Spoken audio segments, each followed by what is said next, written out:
Uttarakhand express में आप सभी का बहुत स्वागत है। चलिए खबरों की शुरुआत करेंगे। उत्तरकाशी में यमुनोत्री नेशनल हाईवे पर निर्माणाधीन टनल के अंदर भूस्खलन में करीब 40 मजदूर अभी भी फंसे हैं। सिक्यारा के पोल गांव के बीच टनल बन रखी है और मौके पर एनडीआरएफ, एसडीआरएफ के साथ पुलिस और फायर ब्रिगेड की टीम मौके पर मौजूद है। मजदूरों को निकालने के लिए रेस्क्यू जारी है। ऑक्सीजन के पाइप को टनल के अंदर भेजा जा रहा है। एम्बुलेंस के साथ मेडिकल टीम भी मौके पर। सुबह 8:45 पर यह हादसा हुआ। टीएचडीसी भी बचाव अभियान में जुट गई है। टीएचडीसी के विशेषज्ञ और मशीनरी घटनास्थल पर पहुंच गए हैं।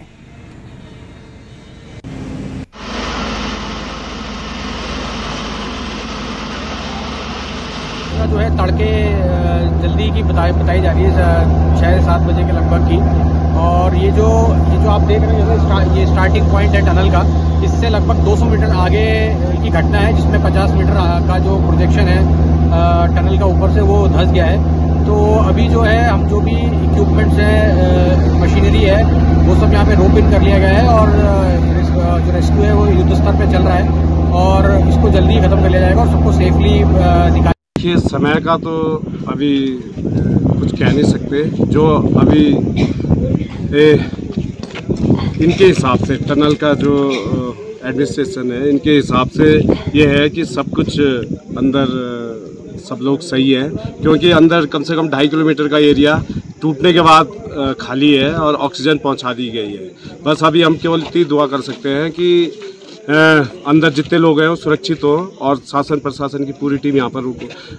इस समय न्यूज 18 सिक्यारा टनल के पास है। हम आपको दिखा सकते हैं जो सिक्यारा टनल है 200 मीटर आगे पे टूट हुई है और एक भूस्खलन सक्रिय हुआ है, जिसके चलते 30 से 40 के बीच में मजदूर टनल के अंदर फंस गए और 10 घंटे से ज़्यादा का समय हो गया है। प्रशासन के अधिकारियों ने दौरे किए हैं अंदर, पर जो अभी तक बातें निकल के आ रही है कि इसमें लंबा समय लग सकता है, एक टाइम इसमें लग सकता है, क्योंकि पर्याप्त मशीनें नहीं है। बाहर से मशीनें मंगाई जा रही है और आप देख सकते हो किस तरह से बाहर पे आईटीबीपी, एनडीआरएफ, एसडीआरएफ की पूरी टीमें तैनात है, ताकि उनको अगर रास्ता मिलता है तो जो अंदर फंसे हुए हैं किस कंडीशन में है ये देखना होगा। कोई भी संपर्क उनसे नहीं हो पा रहा है, फिलहाल उनसे संपर्क करने की कोशिश की जा रही है, पर इस बीच में जो कंडीशन है वो ये है कि उन तक पहुंचने का के लिए योजना बनाई जा रही है। एक समय इस योजना को बनाने में लग सकता है और आज की हम बात करें तो आज ये रेस्क्यू किसी भी हालत से पूरा नहीं हो सकता है। जो प्रशासनिक अधिकारियों का कहना है कि कल तक किसी भी हाल से जो मजदूर अंदर फंसे हुए हैं उनको निकाल लिया जाएगा। तो सभी यही दुआ कर रहे हैं कि मजदूर सकुशल हो और सभी को सुरक्षित बाहर निकाला जाए। Balveer Parmar, News 18, Silkyara bend, Uttarkashi. उत्तरकाशी के डीएम अभिषेक रूहेल ने जिले के सभी अधिकारियों को छुट्टियां उनकी रद्द कर दी हैं। टनल घटना के बाद सभी अधिकारियों को अपने अपने कार्यस्थल पर रिपोर्ट करने और राहत बचाव कार्य करने के निर्देश दिए हैं। इसके साथ ही घटनास्थल पर 24 घंटे तत्पर रहने के भी निर्देश दिए गए।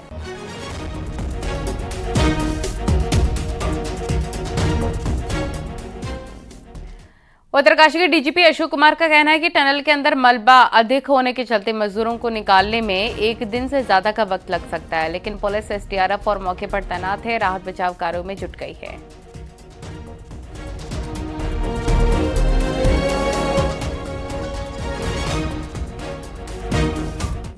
नवयुग वो सब अधिकारी भी लगे हैं, हमारी पुलिस की टीमें पहुंच गई हैं, एसडीआरएफ भी पहुंच गई है। पर मेन बात यह है कि एक तो समय लगेगा इसको खोलने में, टनल को कह रहे हैं 1 दिन से तो ज्यादा ही लगेगा, और तब तक किसी तरह वहां ऑक्सीजन पहुंचाना, बाकी हो सके तो राशन पानी पहुंचाना वो है, उसके वो प्रयास कर रहे हैं टेक्निकली क्या क्या हो सकता है। उत्तरकाशी में टनल के अंदर फंसे सभी मजदूरों का रेस्क्यू जारी है। सीएम धामी रेस्क्यू ऑपरेशन की लगातार अपडेट ले रहे हैं। पूरे रेस्क्यू ये खुद सीएम मॉनिटरिंग कर रहे हैं। सीएम धामी ने प्रशासन की टीम को रेस्क्यू ऑपरेशन में तेजी लाने के निर्देश दिए।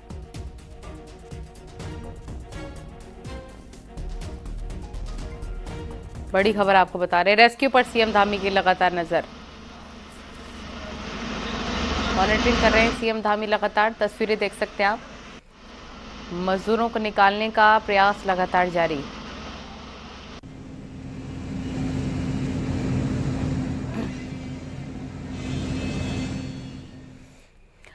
और यूसीसी को लेकर बड़ी खबर, उत्तराखंड में कुछ दिनों में यूसीसी लागू हो सकता है। यूसीसी के लिए बनाई गई कमेटी कुछ दिनों में सरकार को रिपोर्ट सौंप सकती है। उत्तराखंड सरकार विधानसभा का विशेष सत्र बुला सकती है। यूनिफॉर्म सिविल कोड को लेकर सीएम पुष्कर सिंह धामी ने बड़ा बयान दिया है। सीएम धामी ने कहा कि जैसे ही ड्राफ्ट मिलेगा उसे लागू करने का काम करेंगे। सीएम धामी ने कहा ड्राफ्ट का इंतजार कर रहे हैं और जनता से किया वादा पूरा करेंगे। न्यूज 18 ने मुख्यमंत्री पुष्कर सिंह धामी से खास बातचीत भी की है।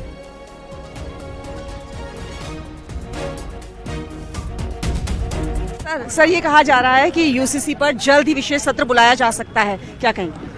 देखिए, हमने पहले से ही कहा है कि जैसे ही हमको यूसीसी कमेटी का ड्राफ्ट मिल जाएगा और हम उस पर तत्काल कार्रवाई करेंगे और उसमें न तो कोई जल्दी की बात है न देर की बात है। कमेटी का ड्राफ्ट प्राप्त होते ही हम आगे की कार्रवाई जल्दी पूरी करेंगे। ऐसा भी कहा जा रहा है केंद्र से तो ग्रीन सिग्नल मिल चुका है। नहीं, देखिए, वो तो यूसीसी कमेटी जब भी हमको बना के दे देगी तो हम तैयार हैं उसके लिए। अमित शाह जी से भी कल बातचीत हुई यूसीसी को लेकर? नहीं, जब तक ड्राफ्ट नहीं मिलेगा और ड्राफ्ट मिलते ही जो है मैंने कहा है कि हम उस पर कार्रवाई करेंगे और शीर्ष नेतृत्व का, हमारे सभी लोगों का उसमें हमको पहले से ही, चूँकि हमने अपने पार्टी का जो हमारा चुनाव के समय एक तरह से संकल्प था, वो संकल्प हमने उत्तराखंड की देवतुल्य जनता के सामने रखा था। उत्तराखंड की देवतुल्य जनता ने उस पर मोहर लगाई थी। हमारा शीर्ष नेतृत्व भी उसके लिए हमको पहले ही अपना आशीर्वाद दे चुका है। शुक्रिया सर, हमसे बातचीत करने के लिए। मुख्यमंत्री पुष्कर सिंह धामी को आप सुन रहे थे, जो कहते हैं जैसे ही हमें ड्राफ्ट मिलेगा उसे हम लागू करने की दिशा में काम करेंगे और साथ ही साथ उन्होंने ये भी कहा कि जनता से जो वादा किया है वो सभी वादे हम पूरे करेंगे। कैमरा पर्सन राकेश रावत के साथ न्यूज 18 के लिए देहरादून से भारती सकलानी यूनिया। यूनिफॉर्म सिविल कोड पर केंद्र के ग्रीन सिग्नल मिलने के संकेत हैं। चर्चा जोरों पर है कि सरकार अगले कुछ दिनों में विशेष सत्र बुलाकर यूसीसी और राज्य आंदोलनकारियों के मुद्दे को सदन में ला सकती है।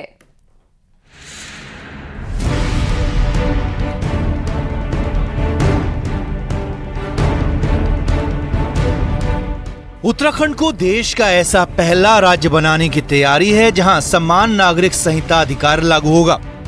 दिल्ली से लेकर देहरादून तक यूसीसी पर कई दौर की मीटिंग हो चुकी है, लेकिन अब खबर है कि सरकार दिवाली के बाद विशेष सेशन बुलाकर यूसीसी बिल को पारित करवाने की तैयारी में। सूत्रों के मुताबिक शुक्रवार को केंद्रीय गृह मंत्री अमित शाह ने भी यूसीसी पर मुख्यमंत्री धामी से बातचीत की है।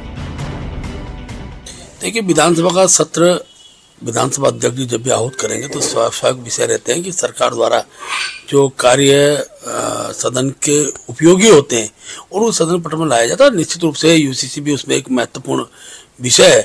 विशेष सत्र बुलाने को लेकर सरकार में मंत्री मानते हैं कि कई बार मुख्यमंत्री धामी कह चुके हैं कि विशेष सत्र बुलाना पड़े तो बुलाया जाएगा और सरकार यूसीसी की पक्षधर है और इस पर जल्द फैसला लेंगे।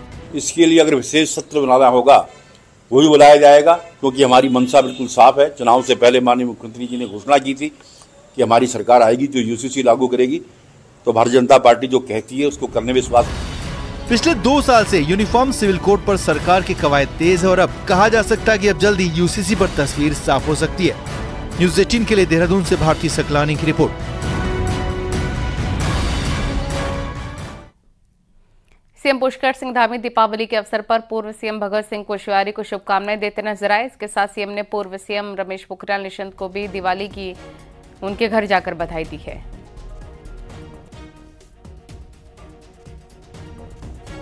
दो तस्वीरें इस वक्त आप देख रहे हैं। सीएम पुष्कर सिंह धामी ने भगत दा को भी घर जाकर बधाई दी है और रमेश पोखरियाल निशंक को भी बधाई दी है।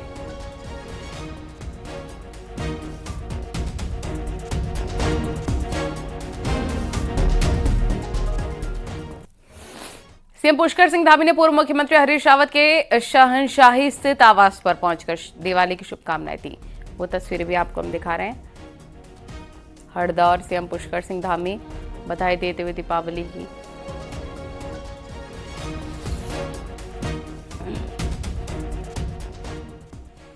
केंद्रीय पर्यावरण मंत्री अश्विनी चौबे ने दीपावली के दिन भगवान बद्री विशाल के दर्शन किए और भगवान बद्री विशाल की विशेष पूजा अर्चना की और माता लक्ष्मी के दर्शन किए। इससे पहले उन्होंने केदारनाथ धाम के दर्शन भी किए। इस दौरान केंद्रीय मंत्री ने कहा उन्होंने विश्व कल्याण के लिए भगवान बद्री विशाल से कामना भी की है, प्रार्थना भी की है।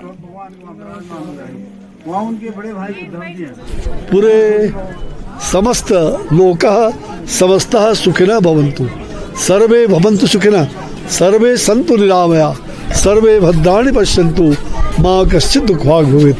पूरे देश की जनता सुखी रहे, स्वस्थ रहे, वसुधैव कुटुंबकम, पूरा विश्व का कल्याण हो।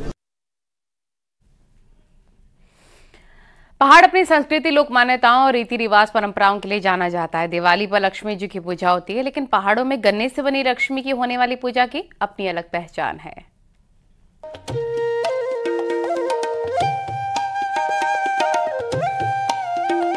महालक्ष्मी पूजन में पहाड़ की एक गन्ने से लक्ष्मी की मूर्ति से होने वाली पूजा खासा प्रचलन में है। सालों से चली आ रही परंपरा आज भी कायम है। कुमाऊं अंचल में घर घर में गन्ने से लक्ष्मी की ऐसी ही मूर्ति तैयार की जाती है, जिसमें 3 भागों में गन्ने को काटा जाता है, जिसके बाद कांसे की थाली में चावल अनाज रख मूर्ति का निर्माण किया जाता है। नींबू से मां लक्ष्मी का मुखौटा तैयार कर इसे घूंघट में रखा जाता है। इसके बाद मां का जेवरों से श्रृंगार कर दरबार में खील, बताशे, मिठाई, चावल से पूजा होती है। खाली मुखौटा नहीं लगाते थे, खाली मतलब घूंघटा निकाल देते थे देवी जी का। अब तो बाजार में बहुत सुंदर सुंदर मुखौटे चले आ रहे हैं, तो उनको मतलब अच्छी सी देवी बना रहे हैं लोग। उसमें चावल की थाली में और नारियल रख के और नींबू रख के, बड़ा नींबू रख के उसकी देवी जी बनाई जाती है, शुभ होती है। तो उन्होंने लक्ष्मी जी को बड़े प्यार से, कोई किसान था वो, तो उसने उसको बड़े प्यार से गन्ना खिलाया और गन्ना खिलाकर उसने उनको नमस्कार किया, तो उसको उन्होंने आशीर्वाद दिया कि ये फसल जो है हमेशा फलती फूलती रहे, जो गन्ने की फसल जो है फूलती फूलती रहे। पहाड़ में लक्ष्मी के 3 रूप की पूजा होती है। छोटी दिवाली यानी कि नरक चौदस को लक्ष्मी की बाल अवस्था से पूजा शुरू होती है। फिर यौवन अवस्था में विशेष पूजन का विधान है, जो हरि बोधनी एकादशी तक चलता है। गन्ने की लक्ष्मी से पूजा के दौरान ऐपड़ों का भी विशेष महत्व बताया जाता है। इसमें द्वार ऐपण, दहली ऐपण, लक्ष्मी पग चिन्ह समेत चौकियों का भी निर्माण किया जाता है। कहा जाता है इस तरह से पूजन से धन की देवी धन धान्य करती हैं।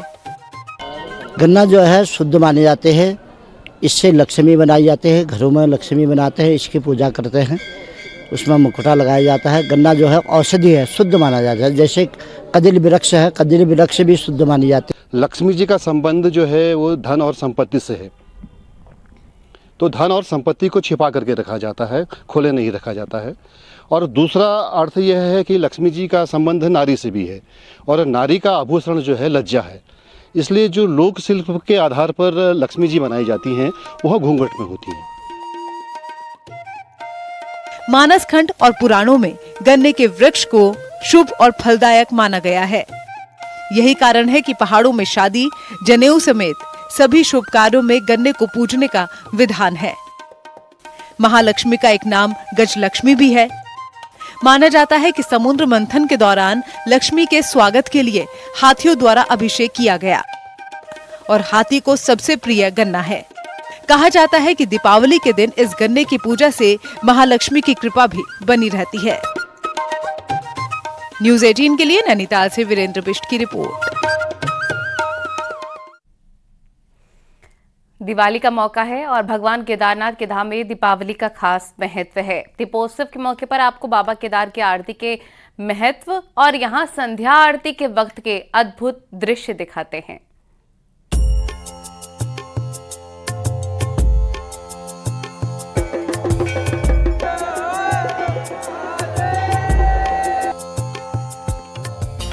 केदारनाथ धाम में आरती में शामिल होने आए ये तमाम श्रद्धालु इस पल के साक्षी बनने के लिए दूर दूर से आए हैं।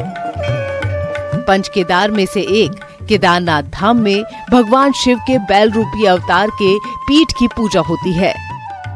एक चट्टान की शिला के रूप में केदारनाथ मंदिर के गर्भगृह में ये शिला मौजूद है। कहते हैं यहाँ आकर दर्शन करना हर सनातनी की कामना होती है और बाबा केदार की आरती में हर वो पल दिखता है जिसमें मोक्ष का द्वार केदारनाथ धाम का वर्णन है।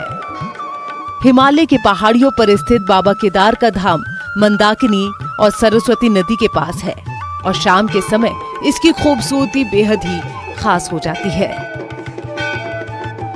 संध्या आरती के गवाह बने श्रद्धालु इस पल के साक्षी बन खुशी से भावुक हो जाते हैं। जानकार बताते हैं कि केदारनाथ में आरती के समय रावल द्वारा ही पूजा थाल उठाई जाती है। आज हम सब मित्र परिवार के साथ इधर आए और सब ये जो माहौल देख के भक्तिमय, आनंदमय, हर्षोल्लास के साथ जो इतनी पब्लिक है, जो आनंद के साथ जो आरती करती है, वो आनंद आप उसका कोई मोल ही नहीं लगा सकते। ये आरती का अनुभव हो रहा है कि यहाँ पे साक्षात प्रभु भोलेनाथ का आगमन हो रहा है, माता पार्वती सब परिवार, और बहुत अनुभव स्वर्ग का महसूस हो रहा है। महाभारत के युद्ध में अपनों के ही खून बहे और अपनों ने ही खून बहाए थे, जिसके बाद पश्चाताप के लिए श्री कृष्ण के आदेश पर पांडव प्रायश्चित करने के लिए भगवान शिव के पास गए थे, लेकिन शिव उनसे क्रोधित थे और इसी कारण बैल रूपी अवतार लेकर अंतर्ध्यान होने लगे। लेकिन उन्हें उसी दौरान भीम ने देख लिया और उस बैल की पीठ पकड़ ली। ऐसे में बैल की पीठ वहीं रह गई जो आज केदारनाथ के रूप में पूजनीय है। केदारनाथ की आरती भगवान शिव के महत्व और मंदिर की दिव्यता का वर्णन करती है। इसी वजह से आरती का महत्व खास हो जाता है। यहाँ माना जाता है कि ब्रह्म कमल का फूल चढ़ाने से ही प्रभु प्रसन्न हो जाते हैं। सबसे पहले यहाँ पांडवों ने घी मला, भगवान को घी का लेपन होता है। ओम पापो हम पाप कर्माम पापात्मम पाप संभव त्राही माम पार्वती नाथम सर्व पापो हरिहरो। जिस तरह पांडवों के सारे पाप या ज्योतिर्लिंग में घी मलने से लेपने से हर गए, तो उसी तरह सारे भक्त आते हैं देश विदेश से, वो भी घी का लेपन करते हैं। यहाँ पे पहले मुख्यतः चने की दाल और इलायची दाना का मुख्य प्रसाद हुआ करता था, मगर आधुनिकीकरण हो गया, अब लोग ड्राई फ्रूट चढ़ा रहे हैं, ये चढ़ा रहे हैं, ऐसा कुछ नहीं। यहाँ ब्रह्म कमल और चने की दाल और इलायची दाना यही भगवान का मुख्य भोग था और यही प्रसाद था।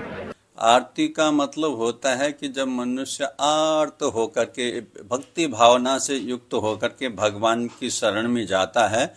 और वैसे तो भक्त की भावना ऐसी होती है कि जो है मेरे जो सारे भगवान के सारे जो दुख हैं उनको मैं ले लूं।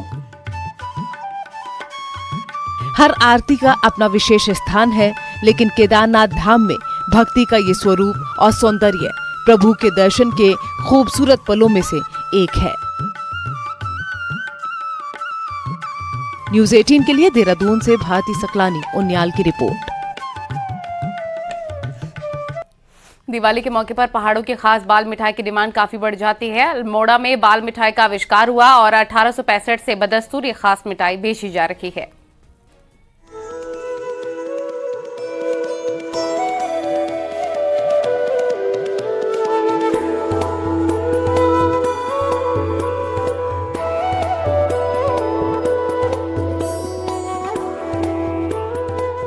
अल्मोड़ा आने वाले पर्यटक यहाँ की बाल मिठाई, सिंगोड़ी और चॉकलेट ले जाते हैं। साल 1865 में लाला बाजार के शाह परिवार ने मिठाई का आविष्कार किया। पीएम मोदी जब भी उत्तराखंड के दौरे पर आते हैं तो जरूर बाल मिठाई का स्वाद लेते हैं। वहीं महात्मा गांधी ने भी 1929 में अल्मोड़ा आजादी आंदोलन के दौरान मिठाई का स्वाद लिया था। इसके साथ ही प्रधानमंत्री राजीव गांधी ने हरीश लाल शाह को दिल्ली बुलाकर मिठाई का स्वाद चखा। आज भी उसी स्वरूप में बाल मिठाई बिकती है। ये मिठाई का कारोबार हमारा 1865 ईस्वी से स्टार्ट हुआ है, जो हमारे परदादा लाला जोगासां ने आविष्कार किया था। आज मैं 5वीं पीढ़ी में इस शॉप में बैठा हुआ हूँ। ये बाल मिठाई का प्रचार इतना बढ़ चुका है कि जो बाहर से डिमांड, और जब से नरेंद्र मोदी जी ने इसका साथ लिया है तो तब से तो इसकी डिमांड पूरे ऑल वर्ल्ड में पहले से ही प्रचलित थी। मोदी जी के पहुंचने के बाद और ज़्यादा डिमांड बढ़ती आई है। अल्मोड़ा आने वाले पर्यटक ही नहीं, यहाँ के निवासी भी अपने रिश्तेदारों को त्योहारों में बाल मिठाई भेजते हैं। कई दिनों तक बाल मिठाई खराब भी नहीं होती है। मिठाई की मांग को देखते हुए अल्मोड़ा में कई दुकानें मिठाई की खुल गई हैं। देखिए, अल्मोड़े के मिठाई की विशेषता है ये पहाड़ी खोए की बनती है, एकदम जो प्योर गांव से पहाड़ी खोया आता है। यहाँ की चॉकलेट, बाल मिठाई और सिंगोड़ी काफ़ी फेमस है। तो हमारे रिश्तेदार जो हैं दूर दूर जो रहते हैं वो बहुत डिमांड करते हैं इस मिठाई की, तो हम यहाँ से भिजवाते भी हैं। ख़राब भी नहीं होती, 3-4 दिन चल भी जाती है आराम से। तो रिलेटिव लोग भी बहुत आते हैं दिवाली के टाइम में और वो भी यहीं से मिठाई ले जाते हैं अल्मोड़ा की। इस बाल मिठाई का खासियत यह है, जो बाल मिठाई बाल जो चॉकलेट के बीच में बाहर से जो वाइट लगाया जाता है उससे उसकी सेफ्टी होती है, ये कई समय तक रह सकती है और इससे विदेशों में भेजा जाता है। और इस समय जो हमारा जो दिवाली का माहौल है, हर कोई अपने रिश्तेदार नातेदार को यहाँ से मिठाई भेजता है और बाल फेमस है तो इसलिए यहाँ से हम अपने रिश्तेदार नातेदार को भेजते हैं जो यहाँ नहीं पहुँच पाते हैं। बाल मिठाई, सिंगोड़ी और चॉकलेट का जिक्र आते ही लोगों को अल्मोड़ा याद आ जाता है, जहां से बाल मिठाई, सिंगोड़ी का आविष्कार हुआ। आज भी कुछ पुरानी दुकानों में 5वीं पीढ़ी मिठाई की बिक्री कर रही है। न्यूज़ 18 के लिए अल्मोड़ा से किशन जोशी की रिपोर्ट।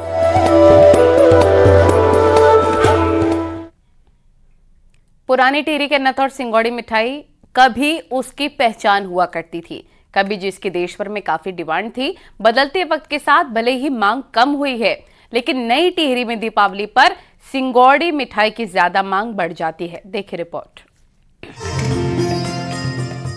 ऐतिहासिक पुरानी टिहरी अपनी संस्कृति और परंपराओं के कारण अलग पहचान रखता था, लेकिन टिहरी डैम की झील में पुरानी टिहरी के डूबने के बाद से उन सभी संस्कृति और परंपराओं का भी अंत हो गया,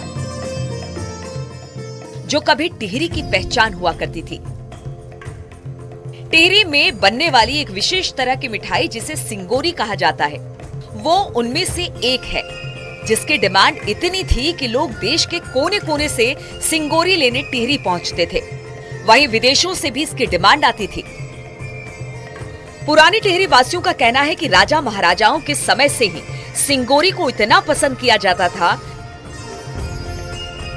कि अन्य देश के राजा टिहरी से सिंगोरी मंगवाते थे और टिहरी के राजाओं द्वारा अपने मित्र राजाओं को दीपावली के त्योहार में विशेष रूप से सिंगोरी भेजी जाती थी।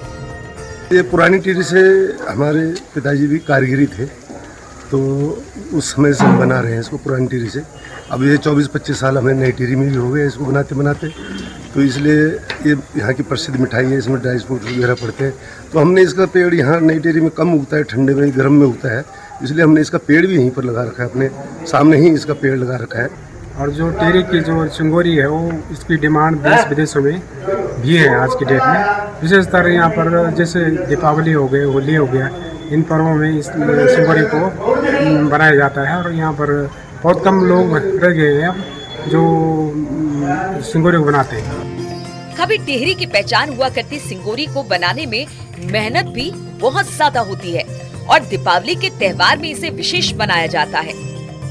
मालू के पत्ते से लिपटी सिंगोरी मिठाई आज भी त्योहारों में विशेष डिमांड पर बनाई जाती है।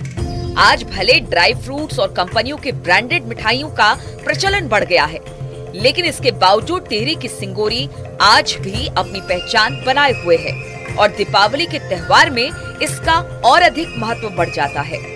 बहुत सारे लोग जो कि विदेशों में भी रहते हैं, घनसाली और अन्य विभिन्न क्षेत्रों से, यहाँ तक कि देश के अलावा विदेश तक भी टिहरी की सिंगोरी की मिठाई जाती है।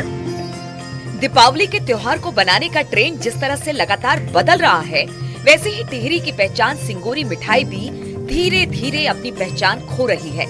ऐसे में जरूरत है तो ऐसी चीज को बचाए रखने की जिससे आने वाली पीढ़ी को इसके बारे में पता लग सके और टिहरी की पहचान भी बची रह सके। टिहरी से न्यूज़ 18 के लिए सौरभ सिंह की रिपोर्ट।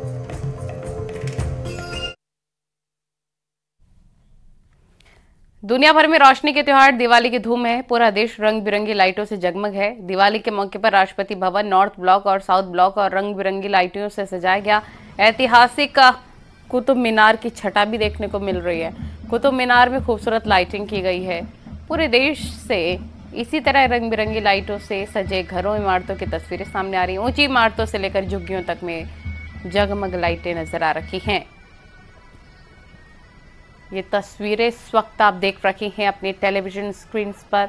दीपावली के पर्व पर जगमग होता हुआ सारा जहां नजर आ रहा है। आज शुभ अवसर है दीपावली का और पूरा देश रंग बिरंगी लाइटों से जगमग। दिल्ली की तस्वीरें राष्ट्रपति भवन और कुतुब मीनार की आपको दिखा रहे हैं।